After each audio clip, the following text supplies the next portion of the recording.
Reels वाली बहू। प्रज्ञा को रील्स बनाने का बड़ा ही क्रेज है और वो दिन भर रील्स बनाती रहती है। खाते पीते घूमते फिरते घर में कॉलेज में रील्स बनाने के कारण प्रज्ञा पूरे कॉलेज में हाईलाइटेड है। जहां उसके रील्स सभी को पसंद आते हैं, वहीं मनीषा चिंता में डूबी रहती है। एक रोज जब खाते हुए प्रज्ञा रील्स बना रही होती है, तब मनीषा कहती है, एक मिनट भी चैन नहीं है इस लड़की को। यह नहीं कि खाना तो आराम से खा ले, लेकिन नहीं, अरे थोड़ी देर रील्स नहीं बनाओगी तो आसमान नहीं टूट पड़ेगा। अरे मम्मी, इसी को तो कहते हैं डिटर्मिनेशन। तुम नहीं समझोगी ये सब। भगवान, इस लड़की को सद्बुद्धि दे। जब देखो तब टेढ़ा बाका मुंह बनाती रहती है। मनीषा की बात का प्रज्ञा पर जरा भी असर नहीं होता और वो खाते खाते रील्स बनाती रहती है। दिन बीतने लगते हैं और देखते देखते प्रज्ञा का कॉलेज भी खत्म हो जाता है। आए दिन कोई ना कोई मनीषा को प्रज्ञा की शादी करवाने का सुझाव दे जाता है।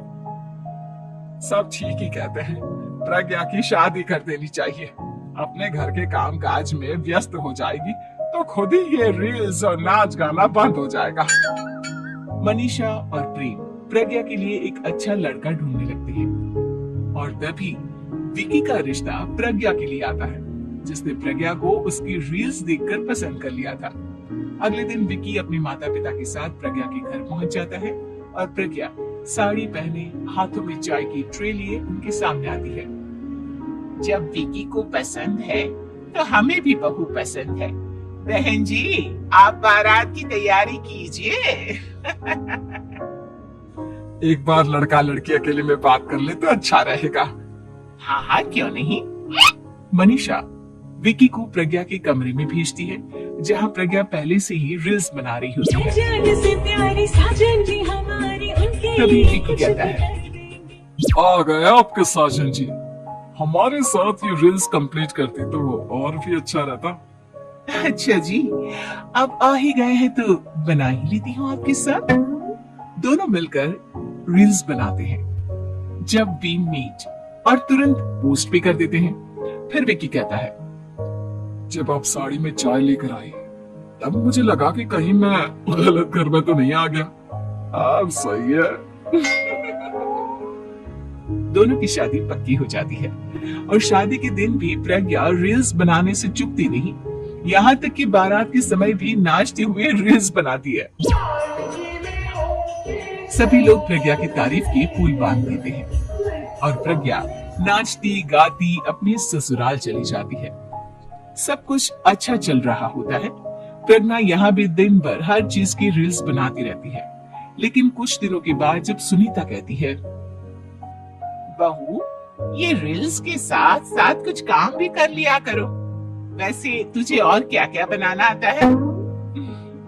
मम्मी जी, वैसे तो सब कहते हैं कि मैं सब कुछ अच्छा बनाती हूँ, लेकिन मुझे लगता है कि मैं मैगी अच्छा बना लेती हूँ। हाँ, कॉफी भी अच्छा बना लेती हूँ और मुंह तो सबसे अच्छा बना लेती हूँ।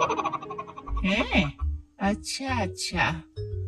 सुनीता अपना माथा पकड़ लेती है और कहती है, बहू, कुछ खाना बनाना भी सीख लेती। मम्मी जी, मैं लंबी प्लानिंग कर रही हूँ। जल्दी ही मैं इतनी फेमस हो जाऊंगी कि मुझे पैसे मिलने लगेंगे। हम दोनों सास बहू राज करेंगे, राज। नौकर काम करेंगे और लोगों की तो लाइन लगेगी हमसे मिलने के लिए। तेरा दिमाग खराब हो गया है क्या बहू?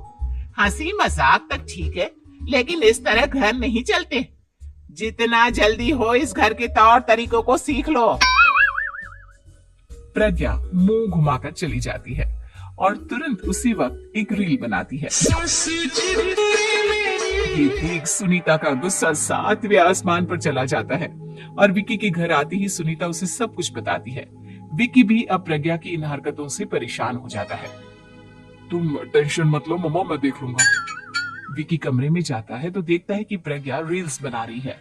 विकी बड़े ही प्यार से प्रज्ञा से कहता है, प्रज्ञा, इन सब के लिए मैं तुम्हें मना नहीं कर रहा हूँ, लेकिन फिर भी हर वक्त तो ये अच्छा नहीं लगता ना। समझने की कोशिश करो, मुझे भी तुम्हारा थोड़ा वक्त चाहिए। मैं जब ऑफिस से आता हूँ तो मुझे समय देने की जगह इसी में लगे रहती है। तुम ज्यादा ही सोच रहे हो। तुम भी मेरे साथ रील्स बनाओ ना, तुम्हें भी बहुत अच्छा लगेगा। तुम्हें इज्जत से कोई बात समझ में नहीं आती क्या? दिमाग खराब हो गया है तुम्हारा इस चकाचौंध से। अगर तुमने अपना रवैया नहीं बदला तो मैं तुमसे दूर चला जाऊंगा। तुम ही रिश्ता लेकर आए थे, मुझे लड़कों की कमी नहीं थी और ना आज है। विकी दरवाजा पटक कर चला जाता है। धीरे धीरे विकी प्रज्ञा से दूर होता जाता है।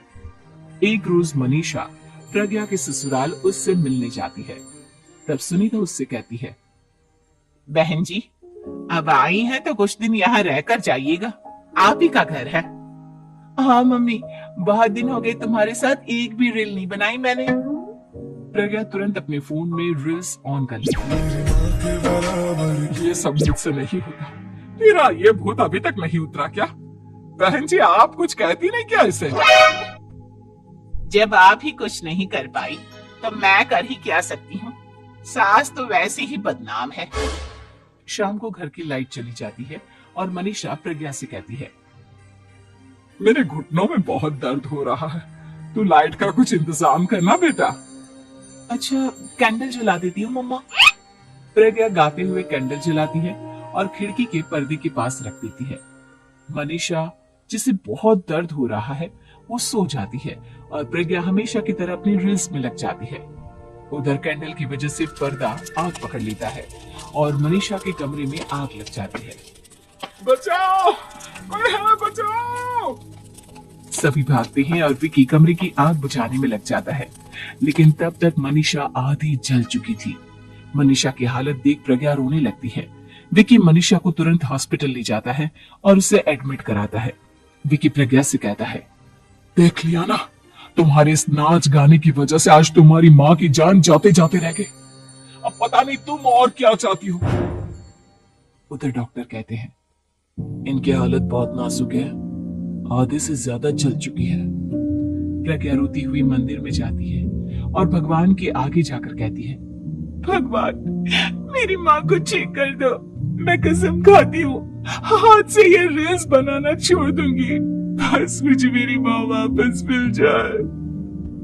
2 दिन बीत जाते हैं और मनीषा खतरे से बाहर आ जाती है। पेशेंट अब ठीक है, आप लोग उनसे मिल सकते हो। सब कोई मनीषा से मिलता है और प्रज्ञा सबके सामने अपना फोन तोड़ देती है। मुझे माफ कर दो मम्मा, मैंने तुम लोगों की बातों को नजरअंदाज किया। बेटा कोई भी चीज जरूरत से ज्यादा खराब है। मैंने तुम्हें रील्स बनाने से कभी मना नहीं किया, लेकिन हर वक्त एक ही चीज तो सही नहीं है। मैं समझ गई हूँ मम्मा, आई एम सॉरी। प्रज्ञा उस दिन से रील्स बनाना छोड़ देती है और पूरी तरह से अपने घर में लग जाती है।